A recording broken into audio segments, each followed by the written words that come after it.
The overcast gathers above the Mara River at the Masai Mara National Game Reserve,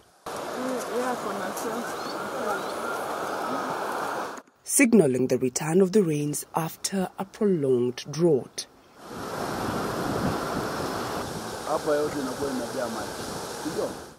Here at the Mara Triangle, a hippopotamus bathes in the turbid waters of the Mara River.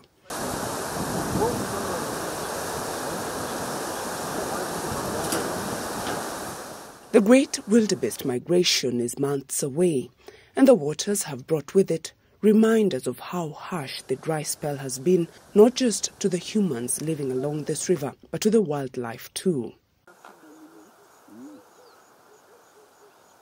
And as the river follows its well-traveled course, for a moment, nature seems prepared for the changing season. However, the waters tell a different story. In mid-March this year, Tanzanian authorities banned the domestic use of the Mara River across the villages of Kirumi, Kwibuse, Marasibora and Riamisanga in Rorya district after fish in the Mara River neighboring these villages died of suspected chemical pollution.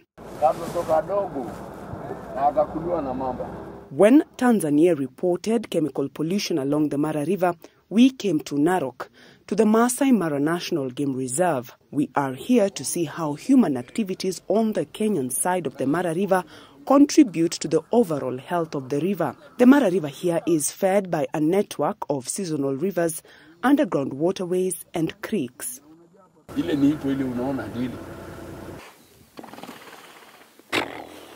So Moine Tira has worked as a tour guide here in the Mara nearly half his life.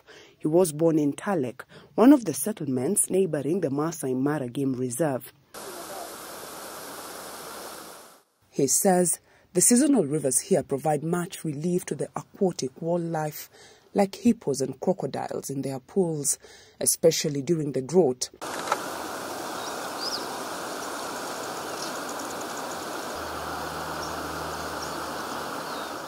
But lately, with the prolonged dry spell, the hippos spend a long time in the same pools of water they defecate in.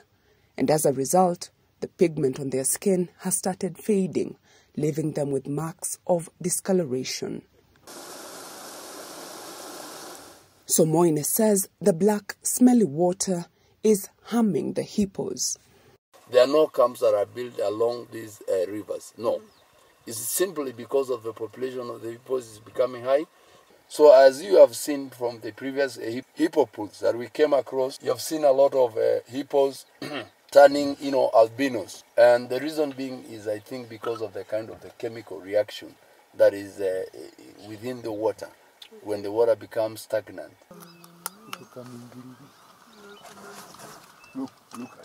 What we are seeing here is replicated across the hippo pools in the seasonal rivers that drain into the Mara River.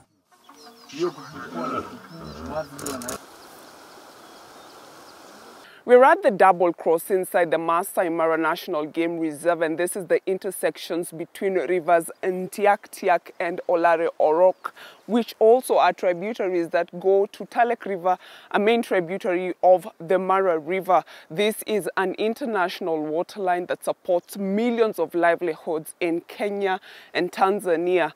The Mara River drains into the Lake Victoria, the source of the Nile.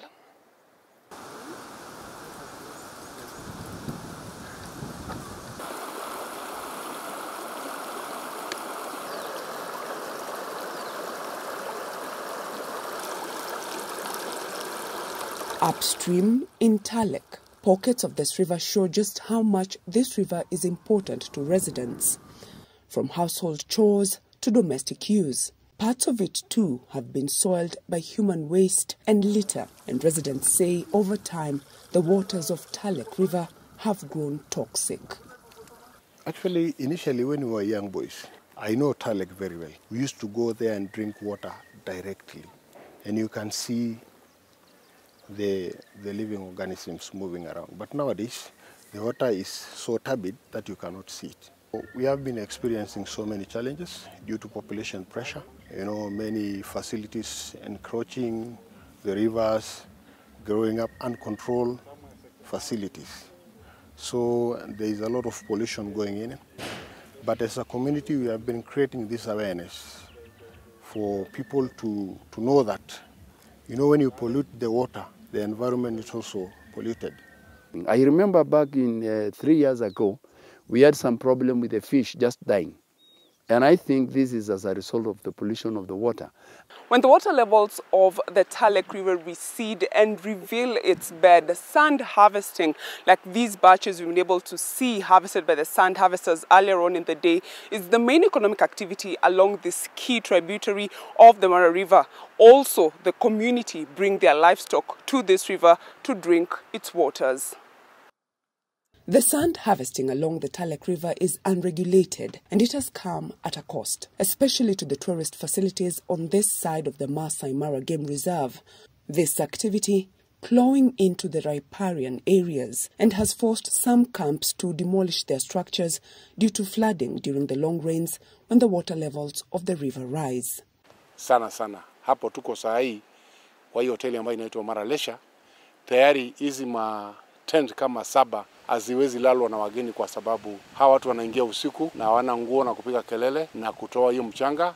Yule mgeni alitoka ngambo ama kule Germany akifikiri atapata starehe zake na raha zake, hatakuwa na raha, manake kutakuwa na kelele na mambo mengi yanafanyika hapa. Hiyo ni shida kwanza kubwa sana ambayo inafanyika si hapa peke yake, wala ni mbali, hizi tributaries zote za Mara inafanyika.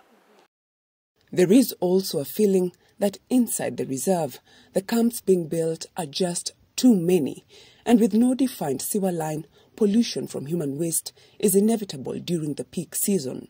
Hoteli nyingi katika hifadhi ya Mara, sidhani kama zote zimeweza kupata kibali ya ujenzi. Maana ukijenga kambi lazima ujua kwamba human waste, na ni watu wengi sana, itakuwa mingi sana na lazima ionekane unapeleka wapi. NEMA and the Ministry of Environment must take responsibility for what is happening. This pollution goes beyond just the death of fishes. What about the hippo? It's not immune to pollution. What about the crocodile? What about the birds that feed on those fishes, polluted fishes? What about the worms and all? It is so complex. The water ecosystem has so many living things that obviously are being killed by this pollution. You know, I tell you, they should never allow this camp here on the crossing site. Last year, a camp constructed along a wildebeest migratory path had to be temporarily shut by the National Environment Management Authority when the wildebeests crashed into the establishment as they crossed the river in droves. The incident, exposing what local environmentalists say is the proof of corruption within NEMA. Look, the hippo. In your assessment, would it be correct to say that Kenya is the biggest polluter? Absolutely. Kenya is the biggest polluter of the Mara River system. I am only aware of a few, very, very few lodges that have a that have a waste management system. I know only 2 in this Mara. The rest must tell us, where does their waste go to? The pollution that's taking place in the highlands region with the chemicals that are being applied to the farms is amplified here in the Mara by the lodges releasing solid waste as well as liquid waste. You know, look at the work Michuki did on the Nairobi River.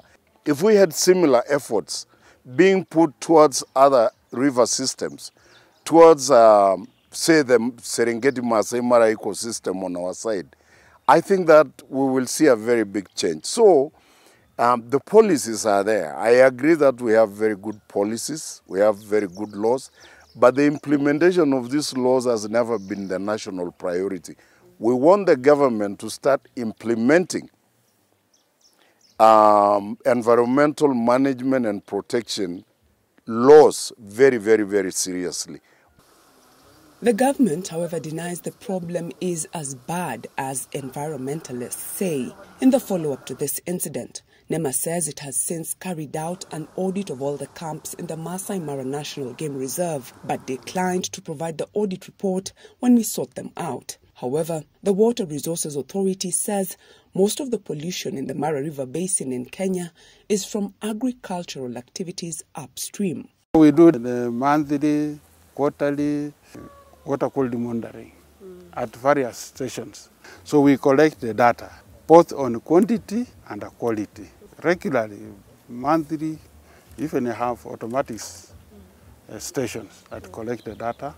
In Mara, being an ecologically fragile ecosystem, we have ensured that there is we meet the standard. We take actions to meet the standard. So pollution is not as bad as perhaps reported. When we measure we do the analysis, the water quality meets the standard. Set standards, both nationally and even internationally. To understand the gravity of the problem, let us go back to the source of the Mara River. From the Bargat Forest in Nakuru County, the Inapuyapui wetland gives rise to the Amala and Nyangores tributaries, which merge after Bomet town to form the Mara River. The river then traverses farmlands and rangelands before cascading into the Masai Mara National Game Reserve, where every year it hosts the great spectacle of wildebeest crossing between the months of June and September. 65% of the Mara River flows through Kenya as it travels 395 kilometers from the source to Tanzania. It's a laborious journey for this river, whose life-giving waters are intertwined to a great extent with the sustainability of tourism in the Masai Mara Game Reserve. According to the World Wildlife Fund, the Mara River Basin earns Kenya and Tanzania $5 to $7 billion annually, mainly through tourism, agriculture and mining, contributing 10 to 15% of the gross domestic product in both countries. The basin also has the highest population of herbivores in the world, witnessed during the annual wildebeest migration, and is the gateway to the largest freshwater lake in the world, Lake Victoria. This is a transboundary river owned by Kenya, 63%, and Tanzania, that 5%, and everybody has a right in the utilization of that resource. If we utilize it independently of other partner states, like for example, if Kenya just decided to utilize the water resources without considering Tanzania, then there is a possibility there can be conflict. There is already an existing memorandum of understanding between the Republic of Kenya, signed by the Ministry of Water Resources, and the Ministry of Tanzania, also signed by the ministry responsible for water resource management. It was important that we have this instrument so that as we manage this transboundary ecosystem, there is harmony between the two countries. This has already been domesticated both at the regional level through the Protocol for Sustainable Development of Lake Victoria Basin, especially outlining the principle of equitable and reasonable utilization of water resources. The past 6 decades have seen increased human population and activities along the Mara River Basin. And as nature attempts to adapt to the human-induced pressure, one thing is certain. This basin connects more than the 1 million people who depend on it in Kenya and Tanzania. And both countries have the onus to clean up its tainted course. Bridget, Ghana, NTV, Narok County.